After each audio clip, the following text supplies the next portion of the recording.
기도하겠습니다. 은혜로우신 아버지, 오늘도 한 걸음 주님 앞에 다가간 가운데 있습니다. 우리의 신앙의 여정이 힘들지 않도록 주님 도와주시고 항상 살아계신 그 하나님을 우리가 느끼며 맛보며 살아가는 우리의 삶이 되기를 원합니다. 이 밤도 하나님의 말씀 속에서 우리 주님을 만나길 간절히 소원하오니 성령께서 우리 마음과 생각을 하나님 앞으로 인도하여 주시옵소서. 예수님 이름으로 기도하옵나이다. 아멘. 자, 오후 시간도 오전 시간에 의해서 기도의 능력에 대해서 한번 은혜를 나눠보도록 하겠습니다. 먼저 본문 말씀 요한복음 17장 1절부터 5절까지의 말씀을 제가 봉독해 드리도록 하죠. 예수께서 이 말씀을 하시고 눈을 들어 하늘을 우러러 이르시되 아버지여 때가 이르러 싸우니 아들을 영화롭게 하사 아들로 아버지를 영화롭게 하게 하옵소서. 아버지께서 아들에게 주신 모든 사람에게 영생을 주게 하시려고 만민을 다스리는 권세를 아들에게 주셨음이로소이다. 영생은 곧 유일하신 참 하나님과 그가 보내신 자 예수 그리스도를 아는 것입니다. 아버지께서 내게 하라고 주신 이 일을 내가 이루어 아버지를 이 세상에서 영화롭게 하였사오니 아버지여 창세전에 내가 아버지 함께 가졌던 영화로서 지금도 아버지와 함께 나를 영화롭게 하옵소서. 아멘. 우리의 구원이라는 것이 처음부터 끝까지 하나님께서 계획하시고 이루어가시고 완성하신다는 그 사실이 하나님의 백성들에게 가장 큰 힘이 되고 또 이 힘들고 어려운 세상 속에서 흔들릴 수밖에 없는 성도들에게 확신과 위로를 줄 수 있는 원천이라는 사실을 우리가 오전을 통해서 배웠다는 것입니다. 뿐만 아니라 우리와 함께 하시는 그 주님은 하늘과 땅의 권세를 가지신 분일 뿐만 아니라 심판하는 권한도 가셨고 또 세상의 주인이시기 때문에 그런 사실들을 우리가 알고 있다면 또 그 강하신 분이 우리를 손으로 붙들고 계신다는 사실을 알고 있다면 우리가 이 땅에서 보이는 현실 속에서 우리를 대적하고 거스리는 모든 상황 속에서도 우리가 절망하지 말고 그 하나님께 기도해야 한다는 사실을 우리가 오전 시간을 통해서 배웠습니다. 사실 하나님의 백성들이 이 땅에서 당하는 모든 고통의 절반은 대부분 하나님께서 우리에게 제공하신 것들이 무엇인가를 인식하지 못하거나 아니면 또 믿지 않기 때문이라는 사실을 여러분이 아십니까? 그래서 주님은 유언적 설교인 요한복음 14장 초도부터 이것을 너에게 이름은 이것을 너에게 이름은 이것을 너에게 이름이라는 이 단어를 계속 반복하여 사용하시는 것을 볼 수 있죠. 즉 우리의 고통인 대부분이 하나님께서 우리에게 제공하시고 우리를 위해 준비하고 마련한 것들이 무엇인가를 올바르고 정확하게 인식하지 못할 뿐더러 또한 그것을 믿지 않기 때문에 그 모든 문제가 발생한다는 것을 여러분이 아셔야 됩니다. 베드로서 3장 1장 3절을 보면 분명히 성경은 이렇게 선언합니다. 그의 신기한 능력으로 생명과 경건에 속한 모든 것을 우리에게 주셨으니 이는 자기의 영광과 덕으로서 우리를 부르신 이를 알므로 말미암이라 이렇게 이야기를 합니다. 즉 생명과 경건에 속한 모든 것을 우리에게 주셨다는 것입니다. 여기 주셨다는 단어를 보면 데오레오마이라는 이 단어가 쓰이는데 이건 도론이라는 선물이라는 단어에서 파생된 것입니다. 근데 그것이 동분사 완료 수동태입니다. 그러니까 이미 우리에게 주어진 상태, 우리가 받은 상태에 있다고 성경은 선언하고 있어요. 이같이 우리가 주어진 상태에서 받은 상태에도 불구하고 그것을 전혀 감지하지 못하고 또 믿지 않기 때문에 우리가 받은 이 구원이라는 엄청난 사건에 대해서 즐거워하지도 못하고 영화롭게 생각지도 못한다는 것입니다. 그러한 결과로 인하여 우리가 이 세상을 이기지 못할 뿐만 아니라 오히려 두려워하고 이 세상의 무가치한 것들에 우리 마음이 자꾸 빼앗긴다는 것입니다.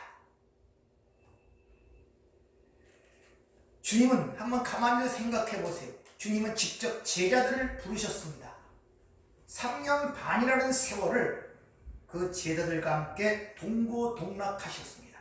그리고 그들을 잘 알고 계셨다는 거예요. 이제 그 제자들의 마음을 잘 알고 계셨기 때문에 이제 마지막 설교를 하시는 가운데 그러잖아요. 너희는 마음에 근심하지 말고 두려워하지 말라. 하나님을 믿으니 또 나를 믿으라. 이렇게 시작을 하시는 것입니다. 그리고 내가 너희를 떠나야 하는 이유를 분명히 그들에게 말씀하시죠. 내가 떠나는 이유는 바로 너희의 처소를 예비하기 위함이며 또한 내가 너희와 영원히 함께 거하기 위함이라고 분명히 그것을 밝히는 것을 우리가 앞에서 배웠습니다. 마태복음 1장에 보면은 예수님 수태오지가 나오죠. 거기서 가브리엘 천사가 나타나서 이렇게 소식을 전합니다. 처녀가 잉태하여 아들을 낳을 것인데 그의 이름을 임마누엘이라 하면서 친히 부연 설명합니다. 하나님이 우리와 함께 계시다. 이렇게 설명해 줍니다. 즉 주님이 지금 처소를 예비한다. 내가 영원히 너와 함께 한다는 그 말씀은 바로 그 이제 너희가 바로 그 임마누엘이 될 것이라는 그런 약속이 바로 오늘 주님께서 그 제자들에게 일러주시는 말씀이에요. 임마누엘, 하나님이 우리와 함께 하신다는 것입니다. 그래서 14장, 15장, 16장 전체를 통하여 지금 염려하는 그 제자들에게 한마디로 요약해서 어떤 말씀하시냐. 가장 큰 교훈은 이제 하나님이 너희와 함께 영원히 함께 하신다. 이런 약속을 지금 하고 있는 것입니다. 그래서 마태복음 1장에 임마누엘로 시작하여 마태복음 마지막 28장에 내가 세상 끝날까지 너희와 항상 함께하리라 임마누엘로 끝나는 것입니다. 이와 같이 하나님이 함께 하신다는 이 사실 자체가 성도들에게 가장 큰 힘이 될 뿐만 아니라 그게 기쁨이 된다는 것을 여러분이 잘 기억하세요. 그래서 호세아 선지자가 호세아 6장에 뭐라고 얘기합니까? 여호와를 알자. 힘써 여호와를 알자. 그렇게 외치는 이유가 바로 거기 있는 것입니다. 왜? 그 하나님이 우리의 힘이 되고 기쁨이 되기 때문에 그러한 것입니다. 따라서 그러한 진리를 아는 자들, 그걸 인식하고 믿는 자들은 어떤 상황 속에서도 성도들은 절망하고 낭망해서는 안 된다는 것을 우리에게 보여주고 있는 것입니다. 여러분이 잘 아시는 그 러시아의 대문호 솔제니치는 아시죠? 그분이 뭐라고 말씀합니까? 절망은 죽음에 이르는 병이라고 그렇게 이야기를 합니다. 따라서 하나님을 믿는 백성들은 절대 절망하거나 낭망해서는 안 된다는 것을 우리에게 보여주고 있는 거예요. 여러분 다니엘서를 잘 아시죠? 하나님을 아는 지식, 하나님을 아는 자들은 이 다니엘과 세 친구처럼 어떤 상황 속에서도 담대하고 용맹스럽다는 거예요. 이 세상을 살아가다 보면 많은 힘든 일들이 우리 주위에서 닥칠 수밖에 없어요. 따라서 여러분들의 문제와 시련과 환련은 여러분이 예기치 못한 부분에서 여러분의 삶을 많이 힘들게 할 것입니다. 그럴 때 바로 그걸 이길 수 있는 방법은 여러분과 함께 하시는 분이 누구인가를 상기하세요. 그분이 누구인가를. 그분은 전지전능하신 하나님 아버지십니다. 주님이 공생애 동안에 그 아버지가 누구인가를 우리에게 보여줬잖아요. 바로 나사로를 죽은 자 가운데 살리고 풍랑을 잠잠케 하고 날 때부터 소경된 자의 눈을 뜨게 했습니다. 그 주님이 뭐라고 말씀하십니까? 그 일의 아버지가 내 안에서 그 일을 하신다는 것입니다. 그 아버지가 여러분과 함께 계시고 여러분 안에 계시다는 거예요. 믿습니까? 그러니까 여러분 걱정하고 염려할 시간에 그 함께 하시는 하나님 아버지를 기억하시고 부르짖고 기도하시길 부탁을 드립니다. 오전에 말씀드렸지만 예수님의 공생애는 기도로 점철됐다고 해도 과언이 아닐 정도로 기도를 참 많이 하셨어요. 많은 사람들이 오해하는 부분 중에 하나가 그분은 하나님의 아들이었으니까 우리와 좀 뭔가 다르다고 생각하는 부분들이 너무나 많아요. 아니에요. 그분은 자신의 신성을 비우고 육신을 입고 오신 하나님이었지만 절대적으로 이 땅에서 육신을 갖고 아버지가 주신 사명을 감당하기 위해서는 하나님으로부터 도우심과 힘을 공급받지 않으면 그 사명을 감당할 수가 없었어요. 그래서 항상 성령의 능력을 의지하기 위해서 하나님께 기도하는 모습이 사복음서에 그렇게 기록이 된 것입니다. 이런 주님의 모습을 따라 탄생된 교회도 역시 기도로 탄생되는 것을 사도행전이 보여주고 있습니다. 교회들도 도전과 육체를 직면했을 때 기도했고, 또 교회가 인도하심이 필요할 때 기도했고, 병든 자나 낙담한 자를 위해서 기도했으며, 사역할 때 기도했고, 헤어릴 때 기도했고, 죽을 때 기도했고, 성령 충만을 위해서 기도하는 모습이 사도행전에 기록된 것을 여러분이 잘 기억하시길 바랍니다. 기도의 장소도 가리지 않았어요. 성전에서 기도했고, 강가에서 기도했고, 다락방에서 기도했고, 지붕에서 기도했고, 또 배 안에서 기도했고, 심지어 감옥 안에서도 기도하는 모습이 사도행전에 기록되어 있지 않습니까? 우리나라 기독교 120년 만에 이만큼 세상이 놀랄만한 기독교가 부흥시킨 요인이 뭔지 아십니까? 그것이 바로 사경회와 기도입니다. 사실 심령대부흥회라는 말을 여러분이 기억하실지 모르지만 원래는 첫 번째 시작이 사경회, 말씀 공부였어요. 그리고 기도가 너무 좋고 너무 하고 싶어서 이 세계 어느 곳에도 유례가 없는 바로 금요 철야회, 또 새벽 기도회, 이런 것들이 우리나라에만 있는 아주 특이한 제도입니다. 그만큼 이 나라가 기도했고 말씀에 갈급했기 때문에 기독교 120년 만에 이만한 성과를 이뤄냈다는 것을 여러분이 잘 기억하시길 바랍니다. 따라서 여러분들은 어느 장소, 어느 시간 할 거 없이 여러분과 함께 하시고 여러분에게 계신 그 아버지께 자기의 모든 삶의 문제를 진실하게 터놓고 얘기할 줄 아는 친숙함이 있어야 돼요. 왜 세상에서도 부자지간의 관계가 좋지 못하면 서로 소통이 되지 않죠. 자기 문제를 털어놓질 않아요. 그러면 안 된다는 거예요. 솔직하게 진실하게 여러분의 삶의 문제를 그 하나님께 털어놓기 부탁을 드립니다. 이렇게 우리가 하나님께 기도할 때 제일 먼저 그 하나님 아버지께서 뭘 하시냐? 우리의 마음과 생각을 지키시고 보호해 주세요. 제일 먼저는 우리 마음과 생각을 지켜주세요. 무슨 말이냐? 잠언서 4장 23절의 말씀처럼 모든 삶의 문제가 그 마음으로부터 나온다고 그러죠. 그러니까 하나님께서 그 마음과 생각을 지켜주면 사실 그렇게 우리가 큰 요동칠 이유가 없습니다. 그래서 하나님께 기도하면 먼저 우리 마음을 지키시고 바꿔주신다는 사실을 믿으시길 바랍니다. 뿐만 아니라 문제가 해결되기도 하고 질병도 고침을 받습니다. 의심하지 말고 기도하시길 부탁을 드립니다. 기도라는 것은 이 하나님의 자녀의 특권이자 권리예요. 그래서 여러분들이 이 특권과 권리를 포기하는 이런 어리석음을 범하지 않기를 부탁을 드립니다. 사실 성경에 보면 믿음의 사람들은 다 기도의 사람들이에요. 오전에 말씀드린 것처럼 하나님에 대한 믿음과 하나님의 주신 약속에 대한 믿음의 표현이 바로 기도이며 그것이 신앙의 고백이며 믿음의 증거라고 여러분에게 말씀을 드렸잖아요. 그러니까 우리는 끊임없이 하나님께 기도하는 사람으로서 이 세상을 살아가야 한다를 여러분이 잘 인식하시길 부탁을 드립니다. 그러면 성경에 나오는 믿음의 선진들의 몇 사람을 통하여 기도하는 모습을 통하여 기도가 어떤 능력으로 우리에게 다가오는지를 한번 살펴보도록 하죠. 먼저 믿음의 조상이라는 아브라함을 여러분이 잘 기억하실 줄 믿습니다. 창세기 18장에 보면은 하나님의 벗이라고 칭하는 아브라함이 이제 자신의 조카 롯이 사는 소돔과 고모라가 멸망당할 사실을 깨닫게 됩니다. 그러자 그 롯을 위해 기도를 하죠. 자그마치 6번에 걸쳐 기도합니다. 6번이라는 것은 지금 우리가 생각하는 그런 숫자적 의미가 아니라 인간의 숫자로, 즉 인간의 할 수로서 최선을 다하여 기도했다는 그 말이에요. 그런데 하나님께서 그 기도의 응답으로 조카 롯을 살려주는 모습을 성경은 아주 분명하게 기록하고 있어요. 창세기 19장 29절을 보면은 하나님이 그 지역의 성을 멸하실 때, 곧 롯이 거주하는 성을 엎으실 때 하나님이 아브라함을 생각하사 롯을 그 엎으시는 중에서 내보내셨더라. 믿습니까?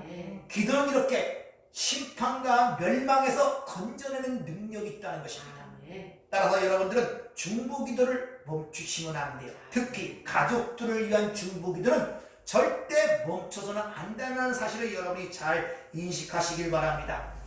부자와 라사로의 비유가 나오죠. 여러분, 그런 것을 하지 않으면 부자처럼 회한이 생겨요. 회한이. 그런 일은 없어야 되잖아요. 물론 구원을 하나님이 하시느냐 안 하시느냐 하나님의 주권에 달려있지만 우리가 해야 할 것은 끊임없는 가족 구원을 위해 기도를 하셔야 한다는 것입니다. 또한 한 여인의 기도를 통해서 사무엘상이 시작되는 것을 여러분 아십니까? 사무엘상 1장에 보면 한나라는 여인의 기도가 나오죠. 이 여인이 바로 사무엘을 잉태하여 사무엘을 하나님께 드림으로 말미암아 이스라엘의 새로운 역사가 쓰여지는 사건이 이 한나라는 여인의 기도로부터 출발된다는 것을 여러분이 한번 읽어보시길 바랍니다. 자식을 내게 주시면 내가 그 자식을 하나님께 바치겠다는 서원 기도를 이 한나가 하는데 얼마나 간절했든지 마치 포도주에 취한 여인 같다고 그렇게 성경은 기록합니다. 그런데 그 여인 한나의 기도는 단순히 자식이 없어서 한 아이를 갖고 싶어하는 단순한 욕망의 기도가 아니라 하나님의 의중을 꿰뚫는 기도였다는 걸 아십니까? 왜 그러냐? 이 사무엘상이 나오기 전까지 시대의 상황을 보면 그때가 사사시대, 사사기.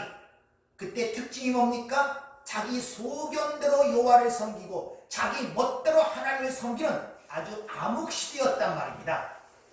그때 하나님의 의중을 깼다는 거예요. 하나님의 진정한 하나님의 종이 필요한 시대였단 말입니다.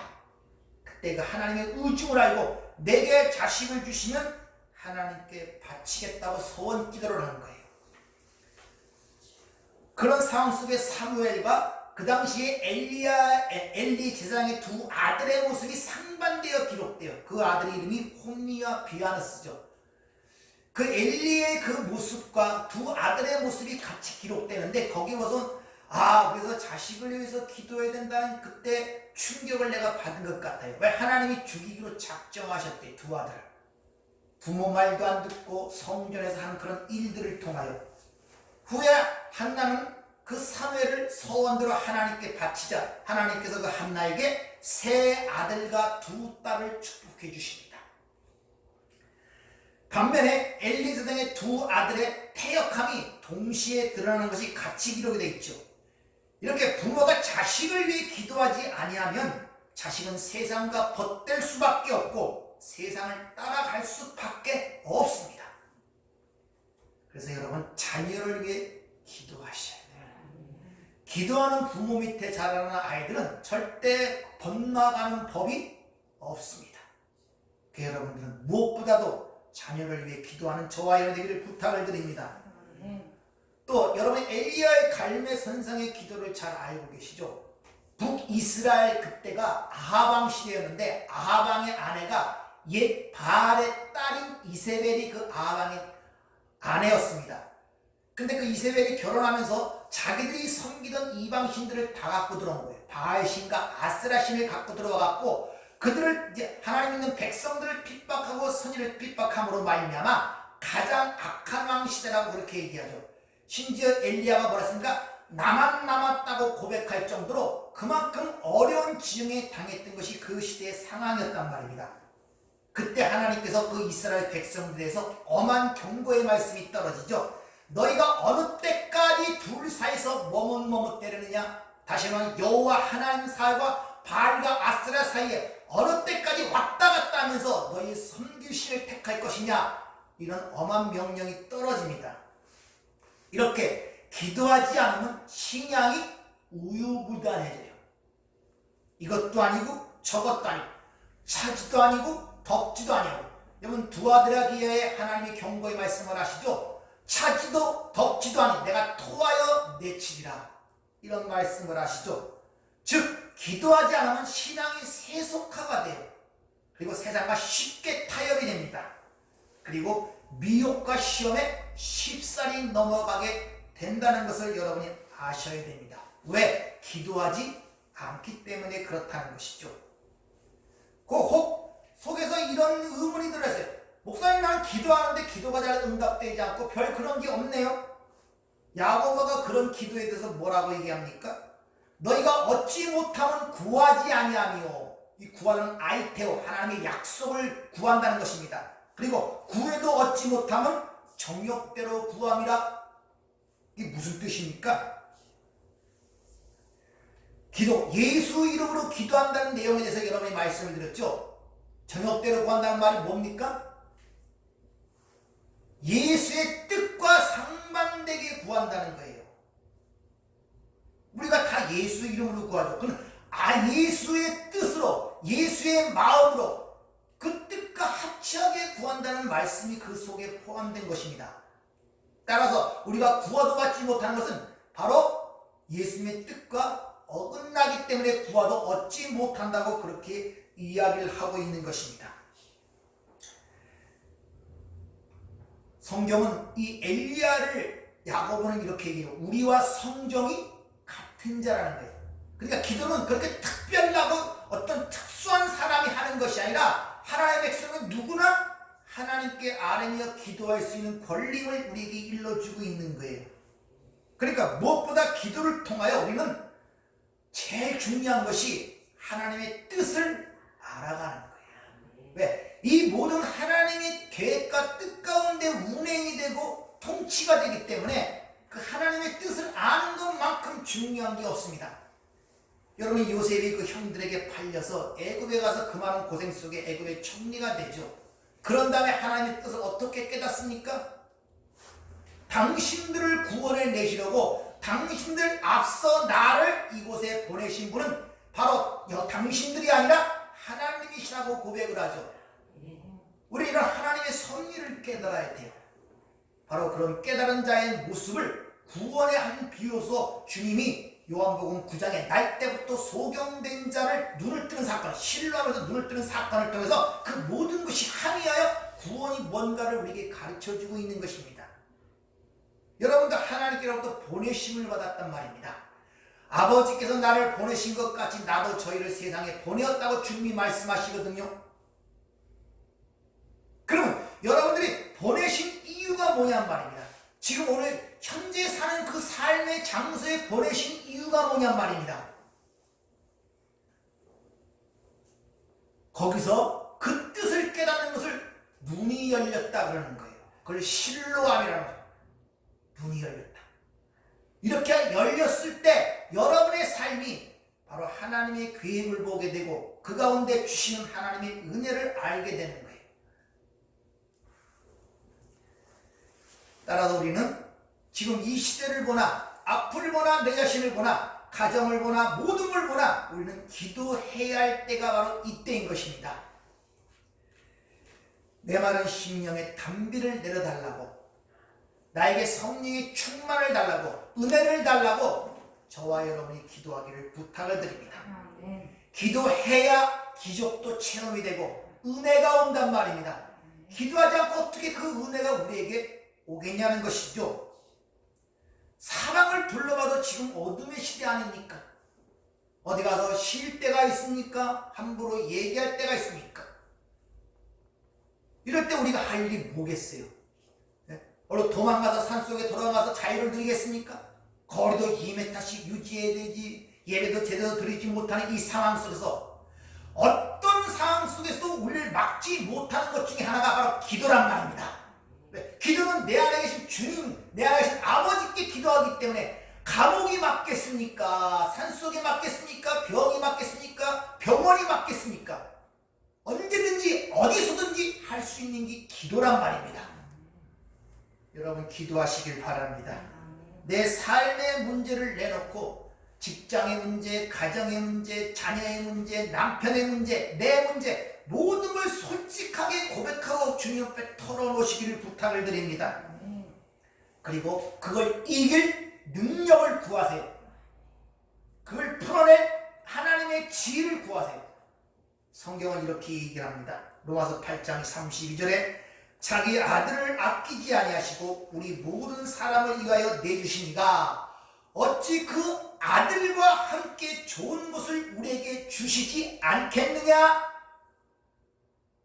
아들을 줬는데 뭐가 아깝다고 안 주겠느냐 이런 말이에요. 지금 바로 기도할 때입니다. 여러분 다시 한번 신앙을 일깨우세요. 그리고 기도하는 가운데 기적도 체험하고 삶의 문제도 풀리고 이런 체험과 경험이 하나하나 쌓여져 갈 때 여러분들이 이 세상을 이길 능력과 지혜가 여러분 삶 속에 나타난다는 것을 기억하시고 한 주간도 기도하는 가운데 하나님을 만나고 그런 기적을 체험하는 그런 한 주간이 되기를 주의로 부탁을 드립니다. 기도하겠습니다. 은혜롭고 자비로우신 아버지 하나님, 또 인제 12월달 2020년 마지막 달을 이제 지나게 되어 있습니다.